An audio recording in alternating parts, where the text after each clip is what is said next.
What is going on, everyone? MikeO back with another grading submission reveal video. Today I'll be doing a 76 card grading submission reveal from CGC.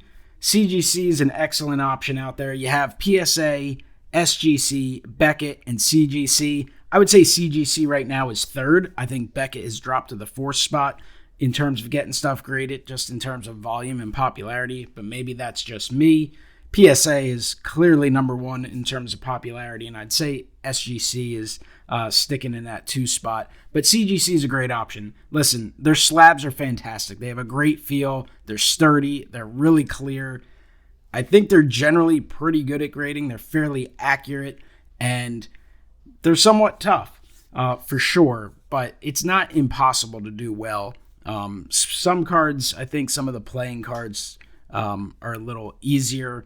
But listen, it's an option. What I use it for, I use it to get PC stuff slab that's generally not super valuable. My grading company preference is SGC, and obviously I would use PSA from time to time as well. And the only thing I really use Beckett at this point for is autograph authentication. But CGC, listen, it's a cheap option, and the cards look great for the collection. And you're going to see that's what this order is. So I've got a stack of stuff here to the right for my Phillies collection. I've got a stack of stuff here for my buddy Nick. He is a 49ers and Giants collector, so that's what you're going to see there. And then we have some stuff here for Gary Bink Scott for his White Sox collection. So let's get into the reveal and see how we do. We do have one card for Mike M, TTM Mike. This is a card that was not graded by SGC, so we decided to send it in to CGC. It's a 2023 Beckett NSCC cover, Connor Bedard, Steel City Collectibles promo, and that received a 7.5. So not a crazy great grade, but it does look nice in the slab. Steel City's Collectibles promotional card numbered to 2,500, so that one is for Mike. Then we've got a handful of cards here for Gary Scott. He's Bink Scott on YouTube. Check his channel out. This is a 2010 Topps Update Black Parallel of Andrew Jones. Received a 9.5 Mint Plus. And a 2021 Topps Heritage Rookie of the Year Award insert. Received a 9. 2001 Topps Traded Gold Bobby Bonilla. Received a Mint 9. 1986 Topps Traded Bobby Bonilla, Mint 9. See the theme of White Sox. This is a 1985 Topps Traded Ozzie Guillen, Mint 9. Obviously a White Sox player and manager. Oscar Gamble, 1985 Topps Traded Tiffany, received a Mint 9. 1981 Topps Traded, Ron LaFleur, near Mint 8. 1981 Topps Traded, Carlton Fisk in a Mint 9. It's a nice looking card for an 81. Here's a fun one here. It's a 1977 Mr. Chef's San Jose Missions Blue Moon Odom, near Mint 7. Those blue borders are always going to be tough. But sweet card there. These were denied by SGC, sent them in to CGC, and they were slabbed and graded. It's a 1990 baseball card magazine, replica cards, 90 Expos Rookie Stars, hand cut, Marquise Grissom and Larry Walker at Mint 9. And the second one went in and also received a Mint 9. So, cool order there for Bink Scott. Now we got a stack here for Nick Web of Cards. And he went to town on pocket schedules, which are pretty cool. It's a 2013 49ers farewell season for Candlestick Park. Received a 7.5. And of course, these have a bunch of folds and are susceptible to chipping. And, you know, they're generally handed out as promotional items, so going to be tough to get high grades in them, but another 7.5. They do look pretty cool slabbed, especially the ones with the players here. Here's a 2013 San Francisco Giants Buster Posey schedule. Received a 6. Great image on the front. Got the Budweiser Giants promotion on the back. 2011 San Francisco Giants World Series Parade in a 7. There's a Tim Lincecum from 2009, 7.5. Some of these are a little thicker slabs, too. 2009 San Francisco Lincecum Cy Young Award winner, 8.5. An 8 for the 2005 San Francisco Giants schedule featuring Barry Bonds. 2005 Barry Bonds with some legends as well. Received a 6. A 7 on the 2004 Giants pocket schedule, again featuring Barry Bonds. 6.5 on another one. This one was just deemed authentic. 2001 San Francisco Giants Pacific Bell Park inaugural season. Received authentic, as you can see. Some substantial damage to the side of it. But again, I mean, what a great way to store some pocket schedules and collect them slab. Looks cool. Of course, the pops aren't going to be high. It's not a crazy amount of people who have done it. It's a 99 Giants going away party. 7.5 on the 2003 Giants National League Champions Edition. A lot of Barry Bonds action, of course. You know, the early 2000s Giants were all about Barry Bonds. Single season home run champ, 4-time MVP. So that's from 2002 and a mint 9. PSA 5 on the 99 Giants season pocket schedule. Says Marichal, McCovey, Mays, and Bonds. Perhaps the other players are featured in other portions, or is it goofed up? Nick, you can let me know. It's a 99 Giants, Marichal, McCovey, Mays, Bonds. Seems to make more sense in an 8. I know I definitely have at least one slab that is incorrect. Here's a 98 Giants pocket schedule, 97 NL West champs. That's an 8.5. An 8 on the 97. Again, Bonds, Marichal, Mays, McCovey. 1996 in a 4.5 for the Miller Lite. 96 Hitachi received an 8.5. That's cool. Variation backs, advertisement backs. 1994 pocket schedule, 5.5. Second one received a 5. 93, 7.5. 1990, 89 NL champions received a 4. 1989 in a 7.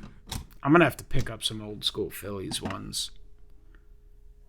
So 1985 San Francisco Giants pocket schedule, 6.5. Looks like they slabbed that one backwards.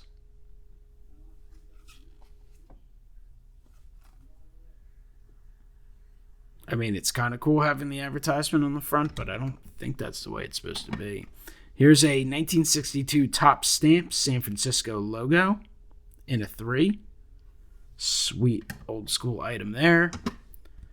Few vintage cards. 1961 Topps San Francisco Giants team card and a 3.5. It's a nice 3.5. A 4 on the 1965 Topps team card. So this is a big one here. 2000 Fleer Showcase Fresh Ink Barry Bonds. Received an 8.5. And an auto grade of a 10. One of the things I don't like about CGC is they charge an extra couple bucks for the autographed cards. And it's not like you have the option to say no. 2022-23 Panini Prism LeBron James Silver, 8.5. And that's the stack for Nick. So some very cool stuff for his collection. Now we got a stack of stuff for me. Starting off with the 1992 Kellogg's Corn Flakes All-Stars, Mike Schmidt. Received a 7. Thrilled with this one here. 2005 Topps Total Chase Utley Silver Parallel Gem Mint 10.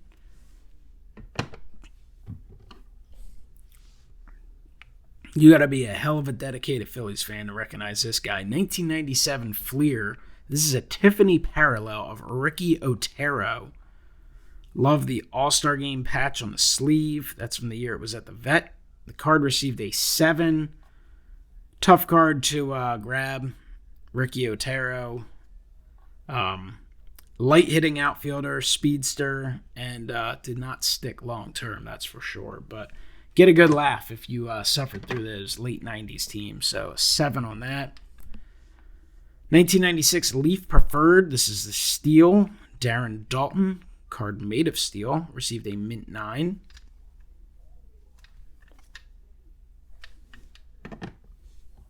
And then I've got a stack of these. Basically, I have a Phillies team set. This is from 1995 Donruss, top of the order. It was a interactive game playing, and it's a pretty tough set to find.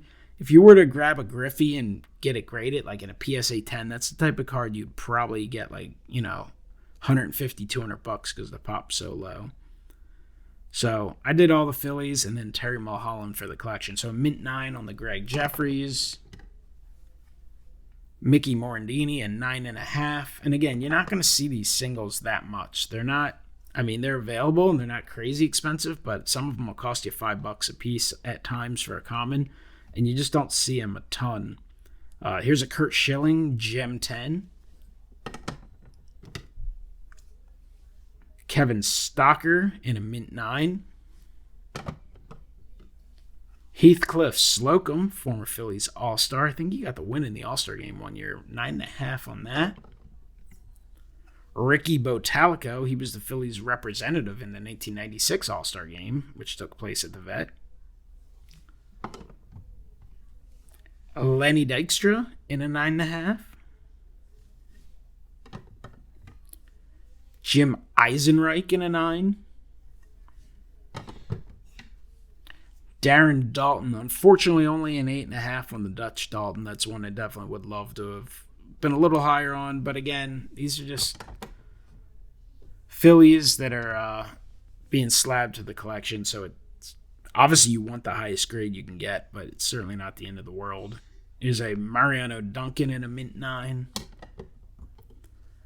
Tyler Green, mint 9. Charlie Hayes, in his second stint with the Phillies, received a Gem mint 10. Dave Hollins, 8.5. All right, here's the non-Philly, but he was a former Philly. One of my personal all-time favorites. This is a Terry Mulholland here in the San Francisco Giants uniform, received a 9.5. So 9.5 on the Mulholland. I've got a 2010 Panini Stickers Randy Moss, 9.5. Just thought that was a cool looking sticker that I thought would look cool slabbed in the collection. This is a 1986 True Value Mike Schmidt, 3.5. A little oversized. This was beat up. I knew it wouldn't grade well. Just one of those. Again, I like having as many things slabbed as I can. Unique items for the Phillies collection. So especially some of these auto releases and stuff. I just think it's a cool way to collect them. Obviously, I knew the grade was not going to be very high, but it's just a cool piece.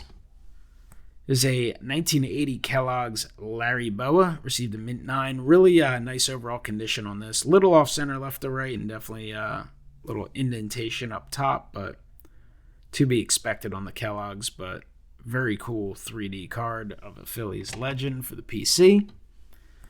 There's a 1969-70 MLB photo stamps, Dick Allen. It's a hand cut in a 6.5. This is a card that I just purchased. It was cheaper insert. I bought it on eBay and just went, man, it's in great shape. It'd be cool to get slabbed. Obviously, PSA is out of the question with the cost and all that right now, and the fact, I don't have easy access to graded cheap. And SGC, this card just would not look great in the tux. It would just blend in too well. I don't like dark bordered cards in SGC. So CGC, great option, great slab. And it's a 2022 Topps Rookie of the Year, 75th anniversary of Dick Allen, that received a Gem Mint 10. Another cheaper single picked up, and just a beautiful looking card. Wanted it slabbed for the Drew Bledsoe collection. It's a 1997 Pinnacle Inscriptions Drew Bledsoe Challenge Collection. Great shine to it. Just a beautiful card in a mint 9. So SGC denied me on this a couple years ago, and then CSG a few years ago denied it as well. Sent it again because I'd seen they were grading some stamps, and this time they slabbed it up. So it's an 1899 Turkmenistan stamp, Baseball Stars of the 20th Century, Richie Ashburn in a mint 9. So beautiful looking stamp there. Happy to get that one in.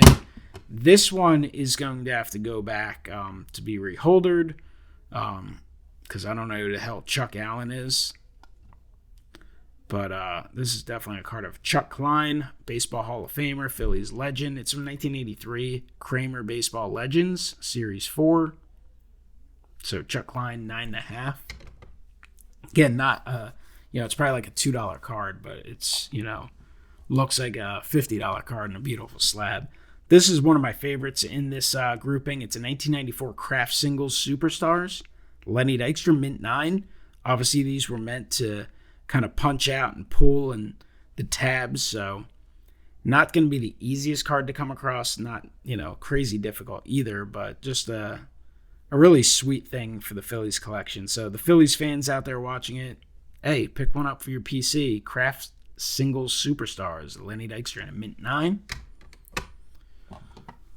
Here's a TCMA from 1985. BLC National Pastime 30/39 Don Hurst. So it's a BLC, I guess, not TCMA, but an 8.5 on that. Just love some of these cool older Phillies. This one came with a note on it. Cut too much of the black border to assign a numerical grade. Okay, don't care. This is one I had. I don't remember if I bought it. It might have come in a lot. They slabbed it authentic, so I'm happy with that. But it's a 1991 Rookies Stars from Baseball Cards Magazine, featuring Mickey Morandini and Wes Chamberlain, both members of the 1993 pennant-winning Phillies team. Two guys who had an impact, two guys who I remember, making their debuts and coming up with the Phillies. So very, very cool card for the collection. Just happy to get it slabbed. I honestly did not really care about the grade. Here's a 1990 Swell Baseball Greats, Frank Torrey. They made a lot of oddball Phillies in some of these sets. So mint 9, there's a cool Frank Torrey card. And then the final card of the order is a 1981 Permagraphics Superstar credit cards, Mike Schmidt. So really cool. They made it up so you could get it autographed and such. So that received a 6. Again, didn't care too much about the grade. These, you don't have to worry about the corners, edges, generally speaking, but the surface is the issues with these. Most of them have a lot of scratches that are very noticeable if you're examining it for grading. Not in a holder, holding it up against the light sideways, but if once it's in a holder, once it's in the slab, they're not the types of scratches you're going to notice. They're very slight surface scratches. So I'm assuming that's probably what ding this one the most. I mean, it's not perfectly centered or anything, but it's a cool looking item. And now it's slabbed up by CGC. So that is it for the submission. Comment below, let me know what you think. Do you use CGC? What company do you like to use? What kind of stuff do you like to get graded? I know there's a bunch of different thoughts. There's a lot of people who grade for the sole purpose of flipping cards, increasing that value. And some people who slab stuff for investments. And some people are hooked on the PSA registries as well. To me, I like slabbing cards because it's kind of fun to send cards off to get graded, to be honest. It's fun to get your cards holdered up. The thrill of looking at them and kind of contemplating what they'll get, but also it just enhances the collectability. Some of the rare oddball stuff, I like the identification. I like the look of certain cards in it, the protection as well. Hey, it's just one of many cool ways to collect, but collect anything. You know, there's a lot of cards here that aren't high dollar cards, but that doesn't mean they're not meaningful cards for my collection. So that's what I like to do, and I'm pretty sure it's what some of these other guys did as well. So comment below, let me know what you think, and I will talk to you next time. Have a great one.